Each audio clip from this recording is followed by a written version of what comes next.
properly. Thank you guys so much for being here. We have a great crowd. What we're going to do today is take you on a trail. In the past, you've never been able to access Sandy Ridge, where Stonewall Jackson put 3 batteries of artillery during the First Battle of Kernstown. From now on, you'll have unfettered access to that trail, and we're going to show you how to get there. So again, thank you so much. You know, and a lot of this would not be possible without the Shenandoah Valley Battlefields Foundation, who helped us, who acquired that property for us. We built a trail, finally. We've been working on trying to get a trail from here to Sandy Ridge for years. And the museum has kind of fought us on it. Originally, we had to put it way back because the museum director who used to live in that house told us they were going to put houses back here and sell the land. So, thank God she's gone. She's at the museum. So now SVBF has acquired the property, and we're going to be able to get that trail. We're going to be able to walk it. So again, thank you guys so much for being here. I'm going to recognize a few people. Our Vice President, Larry Turner from Kernstown, is here. We got a few other directors here. Steve Cantu, who's taking pictures. We got Tom, who volunteers with SVF. Chuck, he's our history and education director, right? Is that what you call yourself? That's what I believe. And who else is here? Cutler's here. Cutler, he's on the board too. Did I miss anybody? So, again, thanks for being here. And again, I want to turn it over now to Jack Owens from the Shenandoah Valley Battlefields Foundation. They are great partners of the Kernstown Battlefield Association. You guys, I hope you're all members of KBA. I hope you're all members of the SVBF, because we all need your support, because stuff like this cannot happen without your support. SVBF was instrumental in saving this property, and without them we would not have access to Sandy Ridge. So Jack, do you have anything you want to say? A lot of familiar faces here, which is great to see. A lot of people just from this community. This project, this trail going in, but this 127 acres that we were able to purchase and take off the market to stop further development and preserve more battlefield land really started about 3 years ago with discussions with Glass Glen Burney Foundation, which is the entity that oversees the Museum of the Shenandoah Valley and a lot of oil assets out west that supports them. But they were had listed on the market 68 acres off of Middle Road that borders 37, so right across from, what's that church there? Fellowship Bible Church. 68 acres right there was on the market, and during that process of negotiations, this additional acreage that was a part of the park property, this 190 acre parcel that was here, they were considering subdividing and selling that off for 5 acre residential lots. Which would have created a residential buffer like Steve was describing between the park property here and then their 35 acres? 37 point whatever acres at Sandy Ridge that they had acquired some few years ago. And you would have to walk right along 37 to really get there, and you'd be in people's backyards. And so that was really what was at stake. And now looking back with everything that's going on with data centers and transmission lines and development, I'm so glad that we can say we took 127 acres off the market. What does that mean though? I mean, we closed in August of last year, and upon closing, this property, 127 acres, was worth $3.5 million. The landowners, the Glass Glen Burney Foundation, only wanted they wanted a couple $100,000 less than that, thank God. It meant it was less we had to raise. But together with our members, we raised $268,000 to cover down payments, due diligence costs, like attorney's fees and surveys and all those sorts of things. We raised $268,000, which was just amazing to do to cover those costs. But right out of the gate, we had to take loans and notes out from First Bank to owner finance the property. At one point in time, we were paying $15,000 a month in interest to keep this property from being sold for development. Just to keep in mind, I work in land every single day. None of the cost and interest is reimbursable. So that's money we eat. I can't go to my grants and say, please pay me back for that $15,000 each month. We got a state grant by the Virginia Battlefield Preservation Fund last fall for $1.75 million. We were able to put that towards that debt, lowered our interest payment. The last interest payment we paid was at the beginning of July. That was $4,700, so we're sitting a little bit prettier. And I was hoping today to be able to say it, but the Park Service and the Department of Interior are working through the process, but we applied for another $1,085,000 grant through the American Battlefield Protection Program. So once that's awarded, that'll pay off the remainder of the property, pay our debt off, and then the note will be clear, and the property is owned in fee simple. We don't owe money to anybody. So that could happen any day now, which is exciting. And to see a project like that, which really kicked off when we closed in August of last year, just to come up on a year of doing that is impressive. We finished a project that started back in like 2021 or 2022, and we were paying interest payments on that down at the Fishers Hill Battlefield. That didn't end until this last spring. So those years of interest on that compared to a project like this in Winchester, it's just amazing to do. And that's not possible without our members and our supporters that want to support battlefield preservation here in the Shenandoah Valley, to be able to preserve these grounds, install trails, get them open to the public, interpret them, so folks young and old, kids now, kids in the future, can use these places as spots of remembrance to learn what took place there and apply it to their own lives. So I just wanted to share all those facts with you, that none of this happens in a vacuum. There's an amazing team. The folks at the Kernstown Battlefield Association were instrumental in helping secure the funds for that initial down payment. They came in right away. They went to their members. They're a critical partner and a steward in Kernstown Battlefield in everyday life. And now they can plant their flag here for the everyday user to go visit their property at the other end. So thanks to them, thanks to the grant agencies, thanks to our members and our donors. None of this is possible, and Frederick County Parks and Rec especially for maintaining this site as they do. It's a beautiful space for a site they don't own, but they have a really strong lease on. This is an amazing place, an amazing asset for the community. And I know for myself at the Battlefields Foundation, for Kernstown Battlefield, they're more than happy to add additional acreage for this site that folks can use every single day. So thank you so much. And if you have any questions for me about this project or this property, for the current folks at Kernstown, pull them aside during the tour. We're here the rest of the day. Sure. We're all here. Is there any ongoing discussion about the data centers over there next to? Yeah, it's all ongoing, right? It's all Yeah, but ongoing in a serious, maybe stop it way. So, I mean, look, Frederick County is going to pass a data center ban, is my understanding. I'm going to look to you because I know you're there. They're going to pass a data center ban. Has that been passed, or is it? No. I think it's August 12th. They're going to have a meeting where they're going to discuss the resolution to do it. So it is in the process of doing it. However, that project is still in the process, and that's not going to be effective. Yeah, so there's two active applications in Frederick County. There's the one on the Kernstown Battlefield directly on Apple Valley Road, and there's one up in Clearbrook in Whitehall, right? Flying J exit. So there's two active applications that will not be affected. I know the Kernstown Battlefield Association, Shenandoah Valley Battlefields Association are actively providing comments and in discussions with the developer or with the county in regards to the effects on the Kernstown Battlefield. And Frederick County, I will say, we work in the National Historic District of the Valley every single day. I will say there's no stronger group of community advocates for their homes for this area of Frederick County than the residents here in Frederick County. So they're hearing it from all ends, from the Battlefield folks to the folks that live here and call this place home.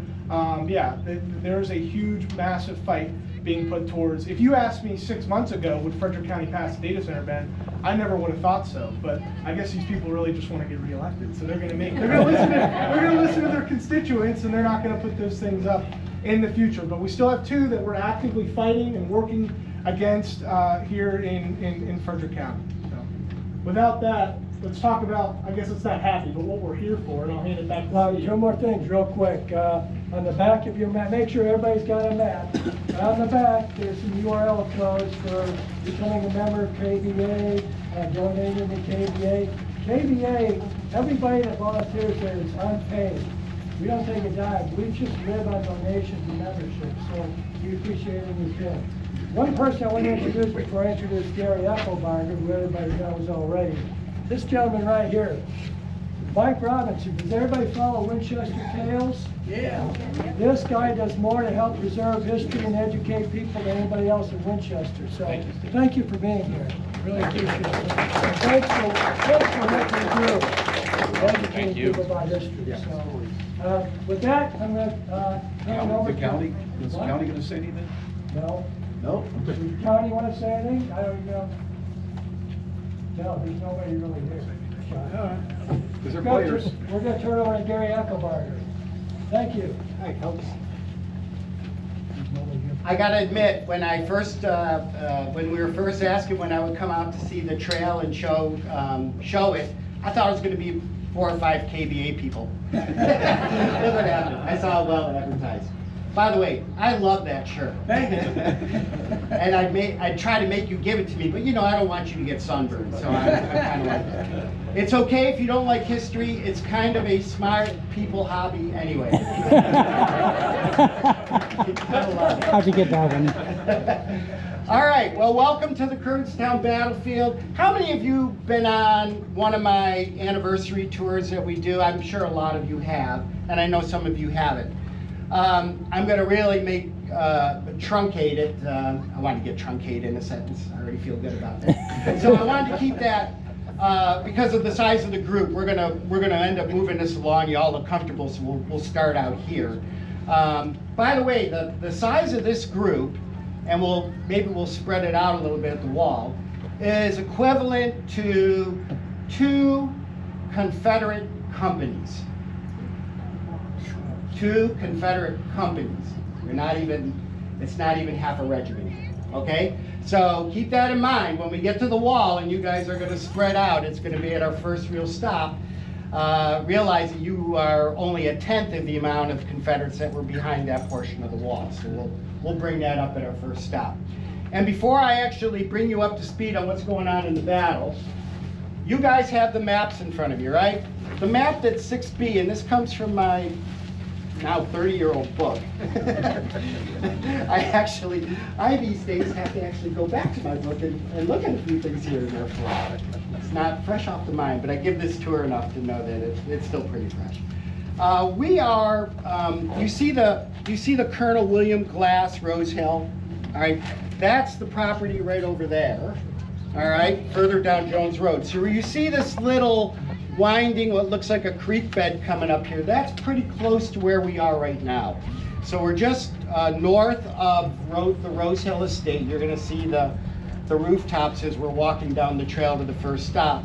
And we're gonna walk to the stone wall portion right above the 2 S's in glass. That's gonna be our first stop. So I can at least bring it to speed by a map that was mostly digitized from Stonewall Jackson's map maker. So it's fairly accurate because he was here sketching it in October of 62. So now, let's get back to March of 1862. Now with the foundation, preservation, KVA, and the Shenandoah Museum, I think we're well over 600 acres of Kernstown Battlefield Park, which is really, really impressive, all right? This is, the first Battle of Kernstown is the largest battle fought east of the Alleghenies for about 9 months of the war, so it's gonna get a heck of a lot of attention. Had this occurred in the summer of 1864, maybe not so much, but for its time, it's the first battle-size engagement in the Shenandoah Valley, and there'll be 10,000 Americans deployed against each other with 1,300 total casualties. So it's a big deal at that time. So since the first Battle of Manassas in July of 1861 to the Battle of Williamsburg on May 5th, this is the largest engagement. It's bigger than Ball's Bluff and some of the other engagements that occurred later in 1861. So you will see, if you look in newspapers, which you now can look at from your own comfort of your own home computers, you will see that this gets a lot of attention. Little trivia question. This is the only, you know that sometimes I said Manassas, right? And on the Union side, they called Manassas what? Bull Run. And you see that all the time. Stones River, Murfreesboro, right? Sharpsburg, Antietam. I always name things after the park, so it just shows that I have no particular bias on it. So I always say the Manassas Battlefield and the Antietam Battlefield, just to switch it up. This is the only battle that was a Confederate defeat and is yet only known by its Confederate name today, the Battle of Kernstown. Do you know what the Union called this battle? I know, but I've been on the No, that's okay. Tell us. Winchester. They called it the Battle of Winchester. Who knew that there would be so many more battles of Winchester afterwards, right? If you count the Kernstowns and Winchester battles, there are going to be 5 waged in the area. So, and they came under other names. The Battle of Bell's Farm. It was named after one of the mills at one point. So you'll see it come under different names, but Kernstown is the one that's stuck. Sometimes with an A after the E, when you see it put in contemporary writings at the time, but this was the battle. This is Stonewall's first battle as an independent commander, and it will be his defeat. Technically, he loses other battles when he works with Robert E. Lee, like at Malvern Hill. And I don't believe in draws. Antietam was a Union victory, so I mean, he's part of that defeat as well. But as an independent commander, he does lose this battle when he's on the battlefield, okay? So we're going to talk about that a little bit. I'm going to bring you up to speed because we are now on the western side of, you'll appreciate it more as we walk out there, but of the high ground known as Sandy Ridge. So Jones Road that you came down to get to this park existed in 1862. Hotchkiss sketched it, that's Jackson's map maker. And he actually showed that Jones Road, even though it was like probably a little dirt path, had stone walls on both sides of it, and mostly to keep the animals from venturing into the road, obviously, right? So, so it was a well-used road at the time. And as I said before, this wasn't a park; it was really a little feeding creek bed area north of the Rose Hill Estate. The battle had actually begun on the KBA property, Pritchard's Hill. And every year we do an anniversary tour in late March, close to the anniversary date. We're going to do it again in 2027. And we spend a lot of time on the Rose Hill, on the Pritchard Hill and all around it for the KBA land, because that's the first several hours of the battle. Now, you can chalk it up to mostly an artillery duel that was going on between 9 in the morning and a little after noon.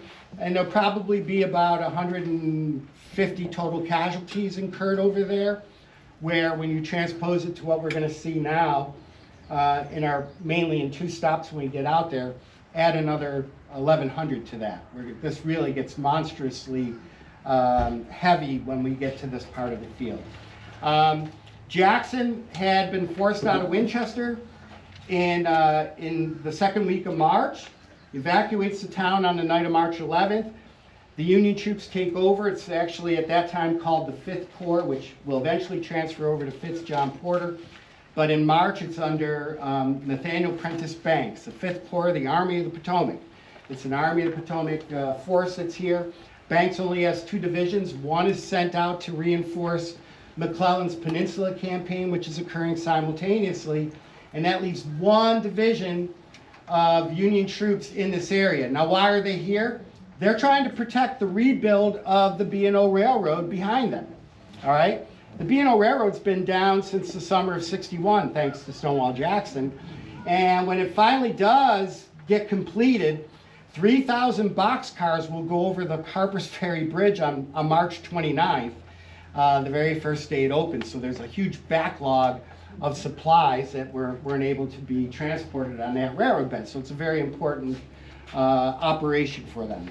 So that's why Union troops are here. But they're mostly north of town.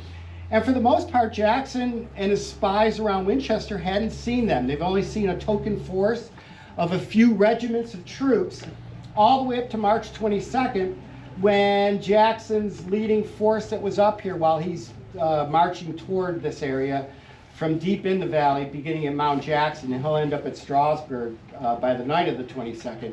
But his cavalry's up here, and it's led by Colonel Turner Ashby.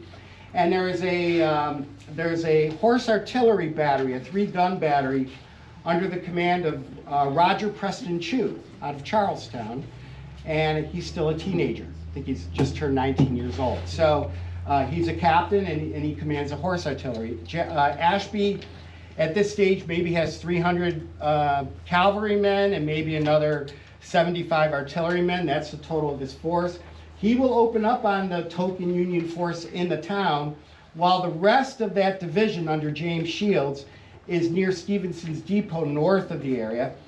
And Shields comes down to help to repel that assault. It actually occurs near the Burger King and behind Burger King on Potato Hill, close to where the Ford dealership is as well, around Abrams Creek. All of that is probably less than an hour long. Ashby is driven away. He doesn't see a large force. He tells Jackson that he could, if Jackson sends him infantry, he'll secure the town. Jackson begins to move up the next morning on March 23rd, Sunday. First Sunday of spring. No leaves on the trees though. And as I said, beginning at 9 o'clock, Union troops are on Pritchard's Hill. And you have this exchange of artillery fire, 16 Union guns. And at that stage, only the Confederate horse artillery is deployed to counter them. So they're driven well back and south of Kernstown. And when Jackson arrives, he will call for a flanking maneuver, I think to really pull attention away from his big flank move. And that's going to be performed by a couple of regiments under Samuel Vance Fulkerson, what I would call a demi-brigade. 2 regiments, a little over 600 men, supported by the Stonewall Brigade, which is now under the command of Richard Brooke Garnett. And that movement to actually outflank the Union guns actually is so close to them that everybody thinks that they're being attacked. And you have this huge exchange between 2 and 3 o'clock in the afternoon. I call it an exchange, it's really one direction. Jackson's infantry takes a decent beating. I mean, there's probably over 80 casualties incurred on the Pritchard's Hill side, the KBA portion of that property in that morning. And then it'll shift over here to Sandy Ridge in the afternoon, because Jackson, while that is going on, between 2 and 3 o'clock, has shifted 13 pieces of artillery, maybe 12 to 13. He's got, and all 3 of the batteries deployed are attached to the Stonewall Brigade. That's the Rockbridge Brigade under Captain John McLaughlin, Waters Battery under James Waters, and then Carpenter's Battery, just a couple of guns there. 7 from the Rockbridge, 4 from Waters, 2 from Carpenter's, 13 guns. As Mark Twain once said, history doesn't repeat itself, but it does tend to rhyme. What happened in July of '61? Jackson on Henry House Hill turned a surefire Confederate defeat into a great defensive stand and an ultimate victory at the First Battle of Manassas by deploying 13 guns on Henry House Hill. It just turned out that way, all right? So he's got those guns deployed. We're gonna be at those gun positions at the other end of the trail. So keep that in mind, and we have maps to show that. And he only has 2 regiments of infantry attached to it. That would be the 27th Virginia Infantry of the Stonewall Brigade and the 21st Virginia Infantry under Burke's Brigade, Jesse Burke's Brigade.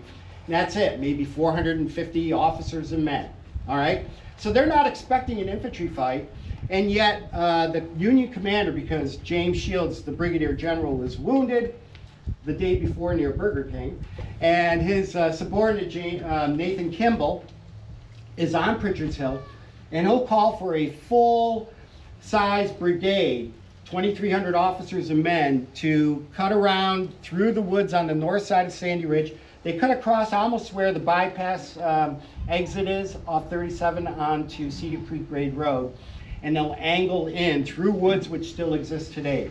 We're going to walk past that area where the first part of that fight occurs, but it really is a fight of 2,300 Union troops versus what amounts to 1 regiment, the 27th Virginia Infantry.